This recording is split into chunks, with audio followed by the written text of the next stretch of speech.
शेख मेरा सवाल बहुत अहम है कि बेटे को बालिग होने के बाद हम जो पैसा खर्च करते हैं उसको पढ़ाने में, जैसे मेरा बेटा है उसको डिप्लोमा कराना है, फिर उसको शादी भी करनी पड़ेगी, फिर उसको घर भी देना पड़ेगा, तो हम ये नियत अगर कर लें कि पैसा हम जब मेरा बेटा कमाएगा तो उसे वापस हम ले लेंगे, तो ये पैसा जो भी खर्च करते हैं तो कमाने जब बेटा कमाने लगता है तो उस पैसा हम वापस ले लेते हैं, तो ये जायज है या नाजायज है? इस देखिए, जब आपका बेटा बालिग हो गया तो असल तो ये है कि अपना खर्चा अब वो खुद उठाएगा, लेकिन बालिग होने के बाद जरूरी नहीं है कि आपका बेटा मालदार हो सकता है वो फकीर हो। अगर वो बेटा फकीर है तो कमाने की कोशिश करेगा, अपना हाथ पांव मारेगा। अगर वो कमाने की कोशिश कर रहा है और कमा ले जा रहा है तो उसके ऊपर खर्च करना ये वाजिब नहीं है आपके लिए।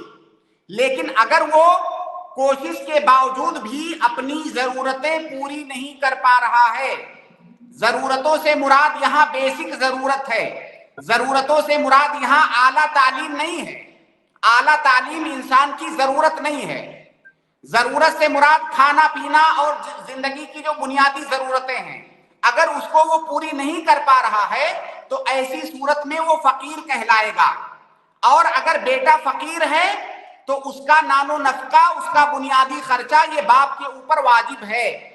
तो यहां पर आप ये नियत नहीं कर सकते, अगर फकीर बेटे पर खर्च कर रहे हैं तो ये नियत नहीं कर सकते कि मैं बाद में इसको वापस लूंगा, क्योंकि वो तो आपके ऊपर वाजिब है।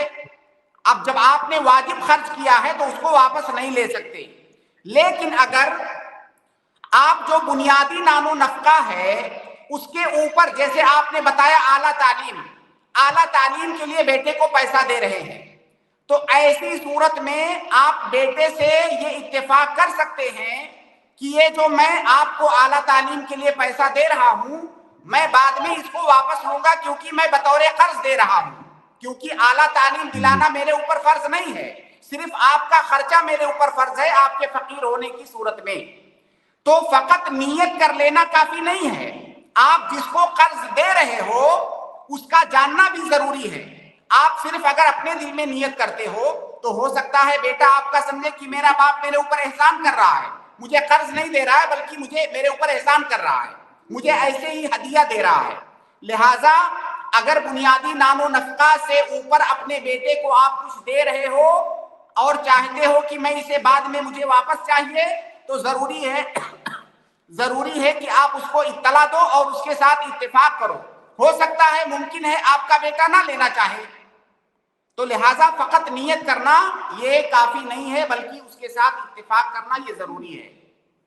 चाहे हम उसको घर भी दें शादी के बाद या शादी में जो भी खर्च हो उसे मैंने इत्तेफाक करना जरूरी है। देखिए, मैंने इसीलिए पहले बता दिया कि एक होता है इंसान की बुनियादी जरूरत।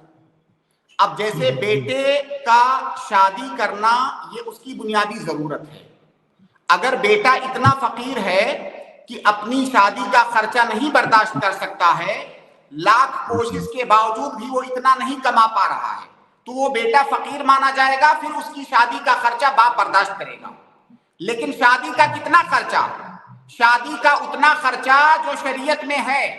अब बेटा अगर अपनी शादी में इसराफ करना चाह रहा है, जैसा कि हमारे यहाँ होता है, तो वो बाप के ऊपर वाजिब नहीं है। शादी का खर्चा है, जैसे जो है महर देना, वलीमा करना, कुछ लोगों को खाना खिलाना, ये शादी का बुनियादी खर्चा है, तो ये खर्चा बाप उठाएगा। अब बेटे के पास घर भी नहीं है, वो सड़क पे है। अब बेटे को एक ऐसा मुतवाज़े सा घर देना जिसमें वो रह सके, ये भी बाप के ऊपर वाजिब है अगर बेटा फकीर है तो। बाकी बेटे के लिए बड़ा सा घर बनाना ये बाप के ऊपर वाजिब नहीं है।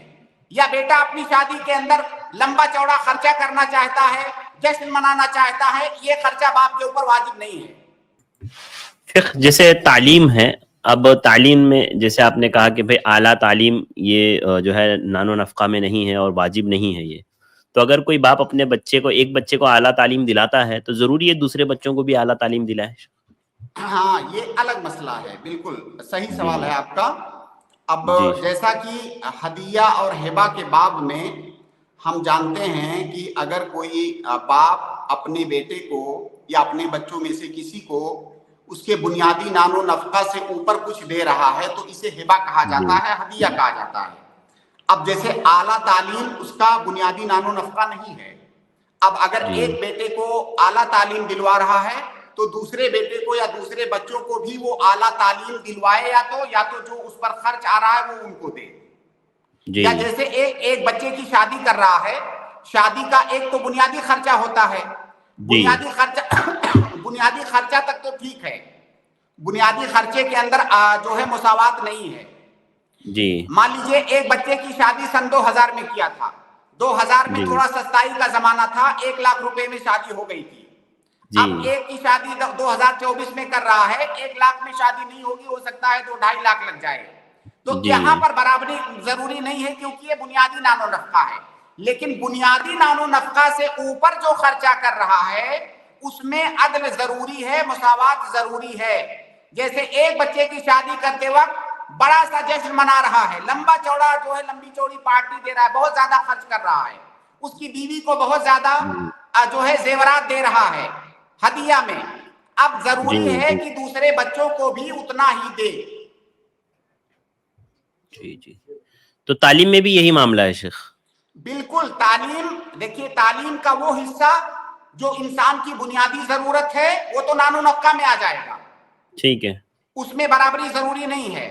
لیکن تعلیم کا وہ حصہ جو واجبات میں نہیں آتا ہے, نان و نفقہ میں نہیں آتا ہے, وہ ہبہ اور ہدیہ میں شمار ہوگا. جیسے مثال کے طور پر آپ کا ایک بچہ ہے, ایک بیٹا ہے, ایک بیٹی ہے. آپ بیٹی کو کسی نسواں اسکول میں پڑھا رہے ہیں, پتا چلا کہ وہاں پہ جو ہے خرچہ کم ہے. بیٹے کو کسی ایسے اسکول میں پڑھا رہے ہیں جہاں پہ فیس وہاں نسواں اسکول سے زیادہ ہے. تو یہاں پہ برابری نہیں ہے جب تک وہ لوگ بنیادی تعلیم لے رہے ہیں تب تک.